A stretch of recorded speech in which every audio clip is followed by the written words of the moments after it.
Pandian stores அடுத்த வார எபிசோடில் பார்த்தீங்க அப்படின்னா அரசி வந்து ஒரு சைடு குமரவேலை டார்ச்சர் பண்ணிட்டு இருக்காங்க. இன்னொரு சைடு பார்த்தீங்கன்னா அரசிக்கு பார்த்தீங்கன்னா காலேஜ்லேருந்து ரிசல்ட் வந்து வந்துருச்சு. அரசி பார்த்தீங்கன்னா ஃபஸ்ட் கிளாஸில் பாஸ் பண்ணியிருக்காங்க. இதை நினச்சி அவங்க குடும்பமே சந்தோஷப்படுறாங்க. இருந்தாலும் அரசி இப்படி ஒரு விஷயத்த பண்ணிட்டாலே அப்படின்னு நினச்சி பாண்டியனும் கோமுதியும் பார்த்தீங்கன்னா ரொம்பவே வந்து வருத்தப்படுறாங்க. ஆனால் மீனாக்கும் ராஜுக்கும் பார்த்தீங்க அப்படின்னா அரசியோட விஷயம் எல்லாமே தெரியும்.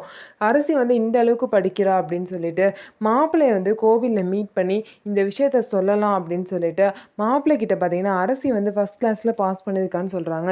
ஓகேங்க இருக்கட்டும், இதெல்லாம் இப்போ ஏன் என்கிட்ட சொல்கிறீங்க? அரசி இப்படி ஒரு விஷயத்த செஞ்சுட்டு போவான்னு நான் கொஞ்சம் கூட நினைக்கலன்னு சொல்லிட்டு மாப்பிள்ளை வந்து ரொம்பவே வருத்தப்பட்டு பேசுகிறாரு. உடனே பார்த்தீங்கன்னா ராஜியும் மீனாவும் நடந்த விஷயத்தை எல்லாத்தையுமே மாப்பிள்ளை கிட்ட சொல்கிறாங்க. இப்போ தான் மாப்பிள்ளைக்கே பார்த்தீங்கன்னா மனசு வந்து நிம்மதியாக இருக்குது. நான் நினச்சேன் அரசி இப்படி ஒரு விஷயத்த பண்ணியிருக்கவே மாட்டான்னு என் மனசு சொல்லிகிட்டே இருந்துச்சு. அது இப்போ ப்ரூவ் ஆயிடுச்சு அப்படின்னு சொல்லிட்டு மாப்பிள்ளையும் பார்த்தீங்கன்னா மீனா கிட்டேயும் ராஜி கிட்டேயும் சொல்கிறாங்க. நானே முழு மனசோட அங்கேருந்து கிளம்பல. எங்கள் அம்மா கிளம்ப சொன்னனால தான் நான் கிளம்புனேன். ஆனால் அரசி இப்படி ஒரு விஷயத்த பண்ணியிருக்க மாட்டான்னு என் மனசாட்சி சொல்லிக்கிட்டே இருந்துச்சுங்க அப்படின்னு சொல்லிட்டு அரசி வந்து இந்த ஜென்மத்தில் எனக்கு மட்டும்தான் அப்படின்னு சொல்லிட்டு ரொம்பவே வந்து பாசிட்டிவாக பேசவும் இவங்க 2 பேருக்கும் சந்தோஷமாயிருச்சு.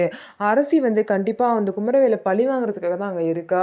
கரெக்டான நேரம் வந்தோடனே நாங்களே அரசி அங்கேருந்து கூட்டிகிட்டு வந்துடுவோம். கண்டிப்பாக அவங்க 2 பேருக்கும் தான் கல்யாணம் நடக்கும்னு சொல்லிட்டு மாப்பிள்ளைக்கு வந்து இவங்க 2 பேரும் நம்பிக்கை கொடுக்குறாங்க. ஸோ இந்த மாதிரி தான் அடுத்த வார எபிசோட் போக போகுது. நம்ம வீடியோ உங்களுக்கு பிடிச்சிருந்தா நம்ம வீடியோவை லைக் பண்ணிக்கோங்க. அதுக்கப்புறம் மறக்காமல் நம்மளோட சேனலை சப்ஸ்கிரைப் பண்ணிவிட்டு பாருங்கள்.